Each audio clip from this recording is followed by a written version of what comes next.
The emergency dispatch networks across Central Europe operated within their normal response parameters. On July 6, 2024, call center operators monitored 112 emergency lines serving 78 million people, with the precision that keeps public safety systems functioning during crises. Police, fire, and medical dispatch centers processed thousands of calls daily. Domestic emergencies, traffic accidents, medical crises, fire responses. Computer-aided dispatch systems tracked emergency vehicles, coordinated multi-unit responses, and maintained communication with field personnel. Nothing indicated that radio frequencies were being systematically jammed through carefully orchestrated interference. The first indication appeared as a brief communication dropout that seemed routine enough to attribute to equipment issues. At 0441 UTC, a fire dispatch center in Vienna logged a 7-second interruption in radio contact with 3 fire trucks responding to a residential alarm. The communication loss remained well within acceptable parameters for urban radio propagation issues. Buildings, terrain, and atmospheric conditions regularly created brief signal blockages that emergency services trained to work around. The dispatcher who noticed the dropout attempted to re-establish contact, succeeded within 9 seconds, and logged the incident as standard radio variants. The units completed their response without further communication problems. The event closed as routine technical noise, but the interference was expanding. Over the next 19 hours, similar communication disruptions appeared across emergency service networks in 7 countries. Police departments in Prague reported intermittent radio problems. Medical dispatch in Budapest experienced brief channel blockages. Fire coordination centers in Warsaw logged unexplained communication gaps.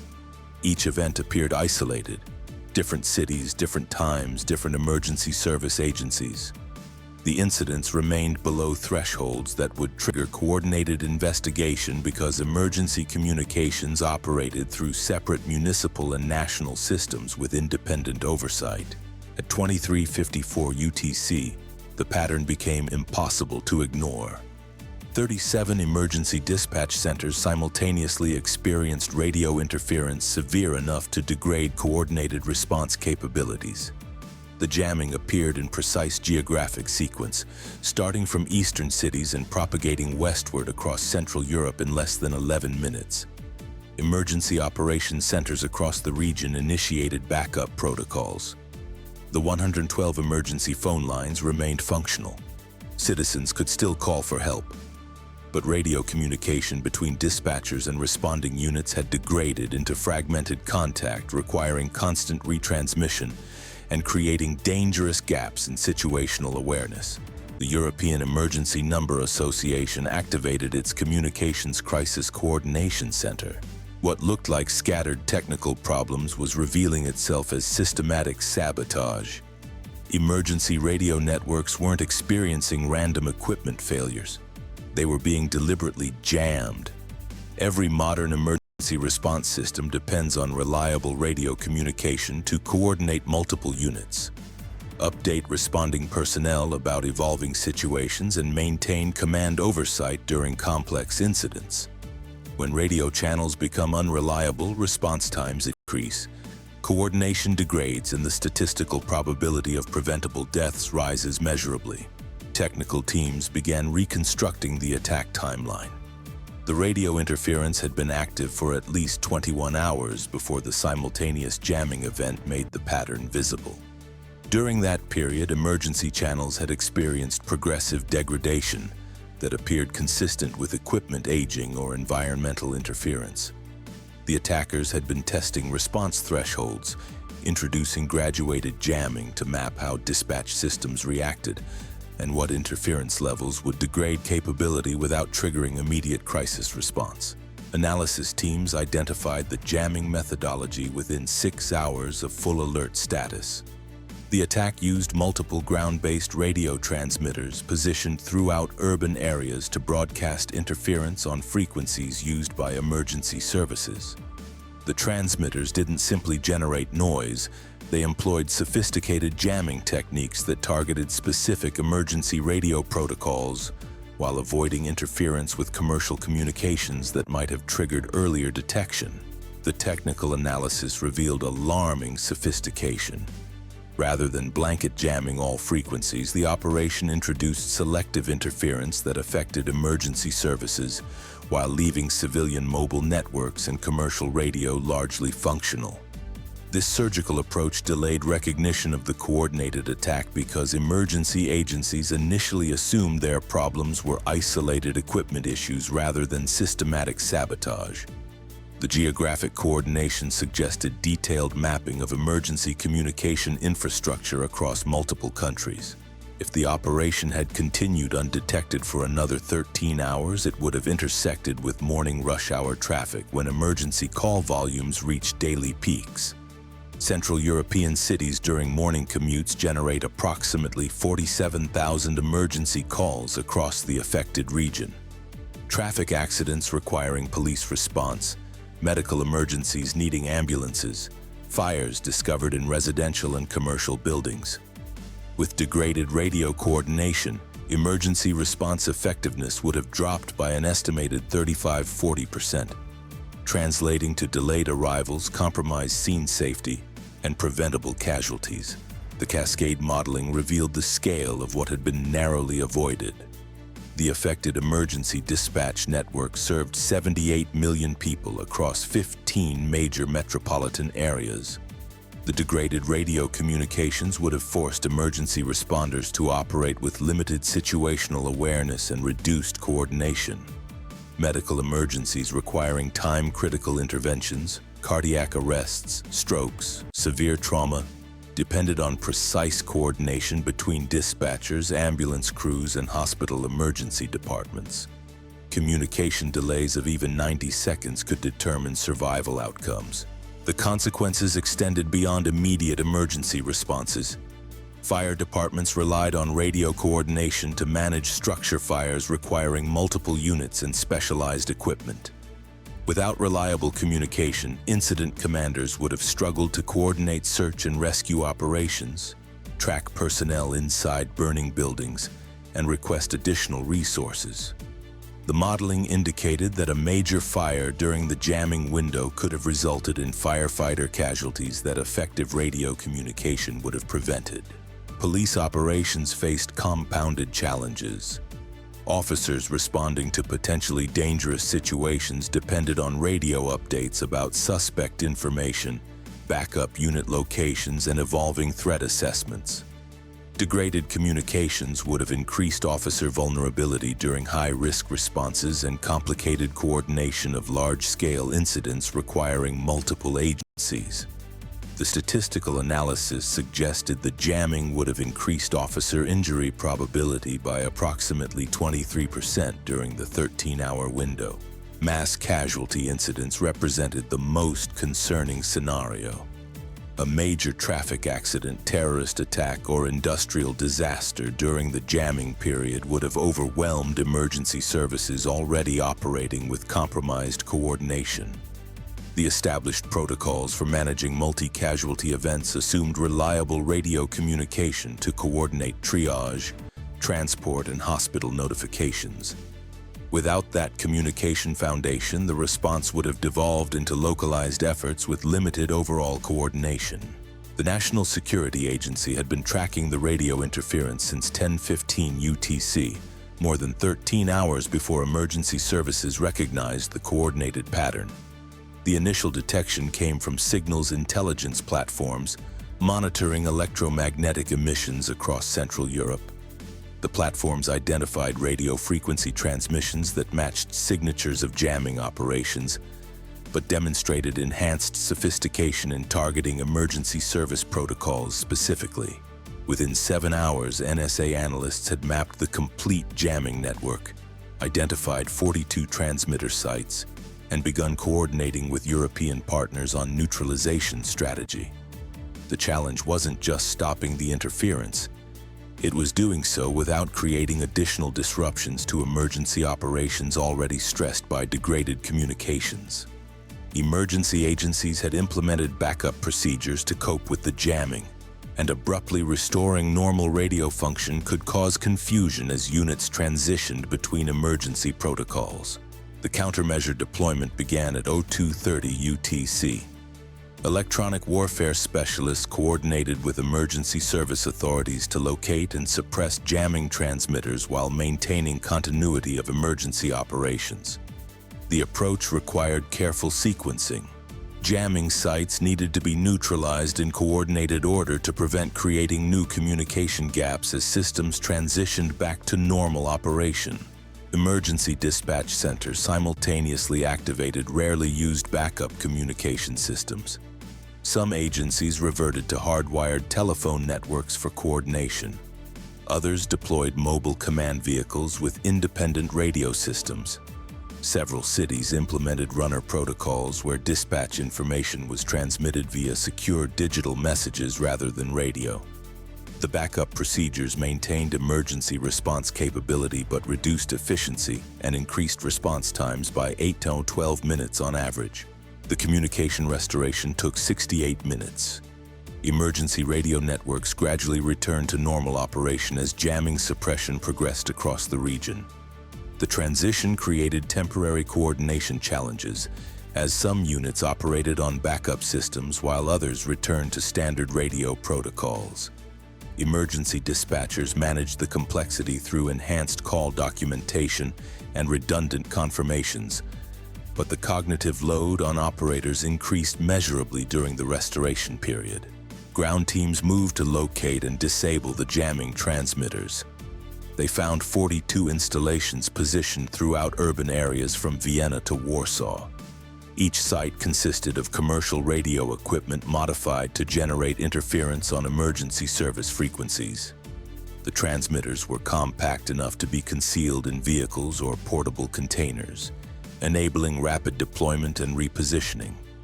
The equipment wasn't particularly sophisticated in individual components, but the coordination and frequency-specific targeting demonstrated detailed understanding of emergency communication architectures. By 0440 UTC, emergency services had returned to normal operations. Communications authorities issued technical advisories regarding potential residual interference and recommended enhanced radio monitoring procedures. Emergency agencies reviewed their backup protocols and identified gaps in procedures for operating during sustained communication degradation. The immediate crisis had been contained, but the vulnerability remained. The investigation revealed additional troubling details. The jamming equipment had been positioned in urban areas for at least 16 days before activation, with operators conducting electromagnetic reconnaissance to map emergency radio coverage and identify optimal jamming positions. This preparation period demonstrated operational patience and technical sophistication that exceeded typical criminal activity or isolated sabotage attempts. The activation timing showed strategic calculation. The operation began during overnight hours when emergency call volumes remained relatively low, allowing the jamming to establish across the network before peak demand periods. The 13-hour window before morning rush hour represented the time frame needed to create crisis conditions during maximum emergency service load. The targeting of morning commute periods indicated understanding of urban emergency response patterns and deliberate timing to maximize impact. The geographic targeting demonstrated knowledge of emergency service interconnections. The affected cities included regional coordination centers that managed mutual aid responses for surrounding jurisdictions. Degrading communications in these specific locations would have cascaded through entire metropolitan areas, affecting not just the primary cities but surrounding communities dependent on coordinated emergency support. The operation also highlighted cascading risks across interconnected public safety systems. Emergency communications degradation doesn't just affect individual responses. It cascades through coordinated multi-agency operations. Major incidents requiring police, fire, and medical coordination simultaneously would have experienced compounded difficulties. The same radio systems used for routine emergencies also supported disaster response, evacuation coordination, and mass casualty management. European authorities and the NSA conducted extensive analysis of the jamming equipment and operational patterns. The technical fingerprints showed innovations beyond previous attacks on emergency services, specifically the selective frequency targeting and the sophisticated coordination across 42 transmitter sites. This suggested either capability advancement by known threat actors or new operators with specialized expertise in public safety communication vulnerabilities. The incident triggered comprehensive reviews of emergency communication resilience across public safety agencies. Cities accelerated deployment of backup communication systems and enhanced training for operating during radio degradation. Technology investments focused on frequency-hopping radios resistant to targeted jamming and encrypted digital systems harder to interfere with. But implementation required years of equipment replacement and training across thousands of emergency responders. The fundamental vulnerability persisted. Emergency services would continue to depend heavily on radio communication for coordinated responses. Urban environments with dense building structures created radio propagation challenges that sophisticated jamming could exploit. The frequencies allocated for emergency services remained vulnerable to interference from determined attackers with relatively modest technical resources. The behavioral analysis revealed concerning operational characteristics. The 16-day reconnaissance period demonstrated patience that exceeded typical attacks on public infrastructure.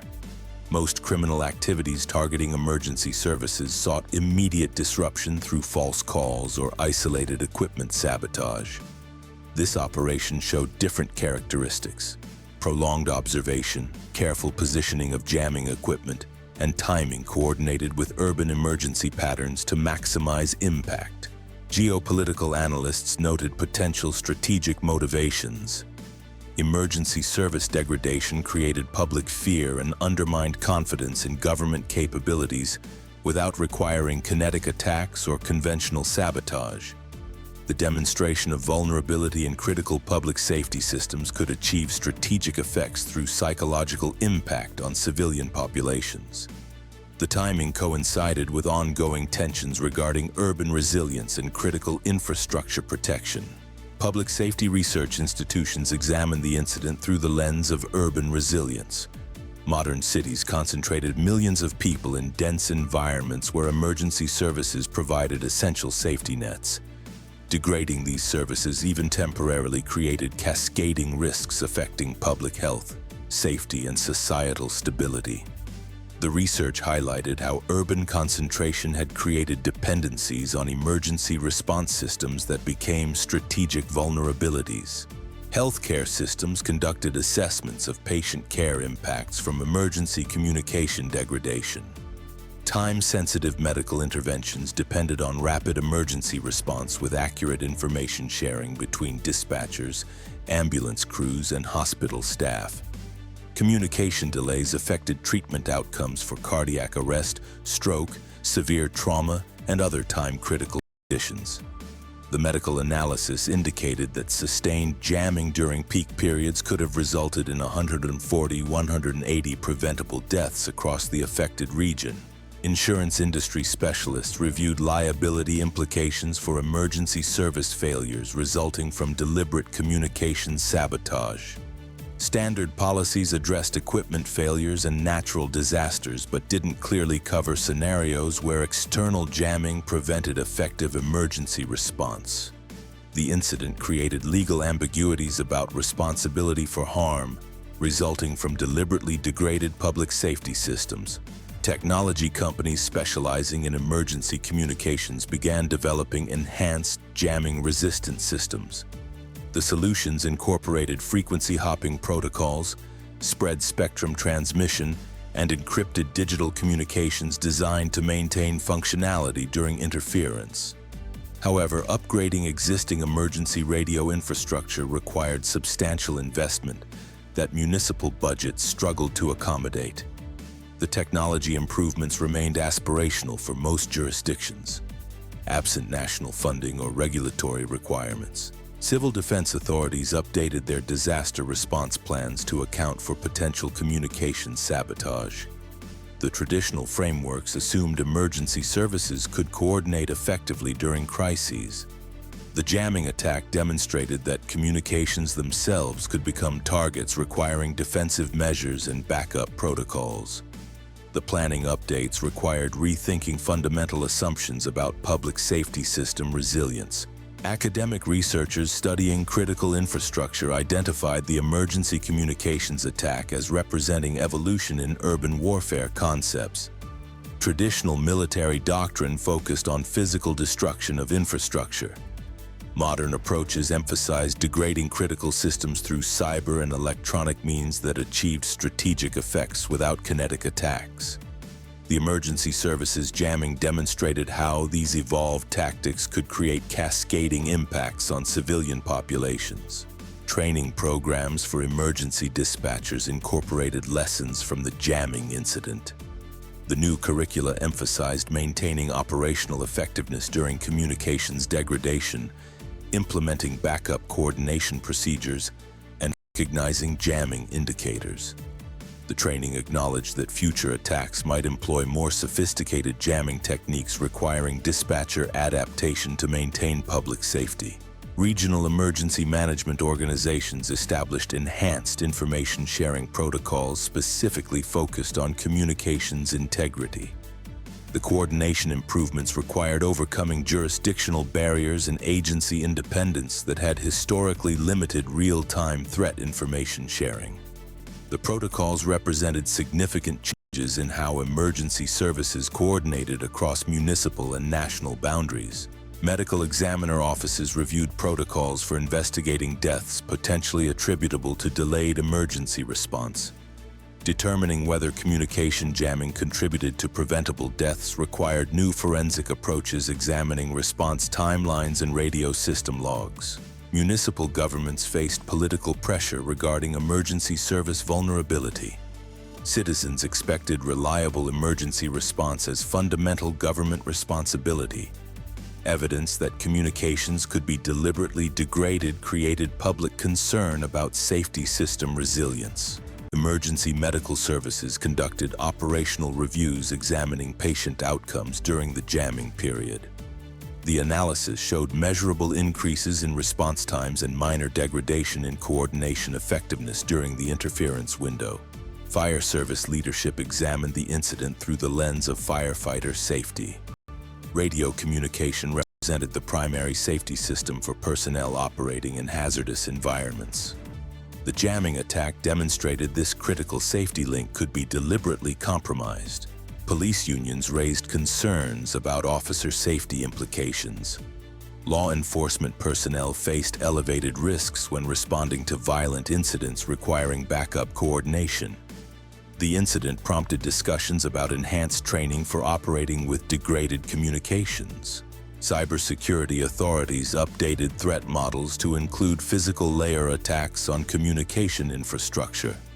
The emergency radio jamming represented electromagnetic interference achieving strategic effects without requiring network access. Telecommunications regulatory authorities reviewed frequency allocation policies for emergency services. Some jurisdictions began exploring dynamic frequency allocation, where emergency radios could shift between multiple bands to evade interference. Historical analysis compared the emergency communications jamming to previous attacks on public safety infrastructure. The application against civilian emergency services represented concerning evolution of electronic warfare techniques into the public safety domain. The systems remained stable. Radio channels carried their streams of emergency traffic. Dispatchers coordinated responses with normal efficiency. Emergency vehicles received their routing updates and situational reports. The 78 million people served by Central European emergency services went about their daily activities without awareness of the communication vulnerabilities that could have delayed help during their moments of greatest need. Everything worked normally, until the moment it wouldn't.